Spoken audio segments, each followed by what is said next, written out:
സമല ഇതെന്താ ചെയ്തോണ്ടിരിക്കുന്നത്? നമ്മളിപ്പോ dotted PCBയിൽ charging സെക്ഷന്റെ സർക്യൂട്ട് ആണ് ഇപ്പൊ നമ്മൾ ചെയ്തുകൊണ്ടിരിക്കുന്നത്.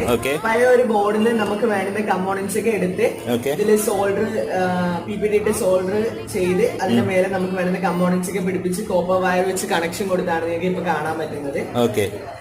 ഇത് ഇതിനെ കൊണ്ടുള്ള ഉപകാരം എന്ന് വെച്ചാൽ നമുക്കിപ്പോ വൈഷ്ണവ് ഇതെന്താ ചെയ്തുകൊണ്ടിരിക്കുന്നത്? മൊബൈൽ ഫോണിന്റെ മൈക്കിന്റെ സർക്യൂട്ട് ആണ് ചെയ്തുകൊണ്ടിരിക്കുന്നത്. മൊബൈൽ ഫോണിന്റെ സർക്യൂട്ട് ഇപ്പോ മൈക്കിന്റെ നല്ല ഡീപ്പായിട്ട് മനസ്സിലാവുന്നുണ്ട്. അപ്പൊ സർക്യൂട്ട് മൈക്കിന്റെ നമുക്ക് ഡയറക്റ്റ് PCB ഇട്ടിട്ട് ചെയ്യാൻ പറ്റുന്നുണ്ടല്ലേ? ആ സർക്യൂട്ട് എങ്ങനെയാ വരുന്നത്, കോമ്പോണൻസ് എങ്ങനെയാ വെക്കുന്നതെന്നല്ല മനസ്സിലാവുന്നില്ല, ഡീപ്പായിട്ട് മനസ്സിലാവുന്നില്ല. അപ്പൊ ഇത് ചെയ്യുന്നതിനെ കൊണ്ടുള്ള ഗുണം എന്നാ ഡീപ്പായിട്ട് സർക്യൂട്ട് ലെവലിൽ. കാർത്തിക റിംഗർ സർക്യൂട്ടാ ചെയ്തുകൊണ്ടിരിക്കുന്നത് അല്ലേ? അപ്പോ കംപ്ലീറ്റ് ആയോ?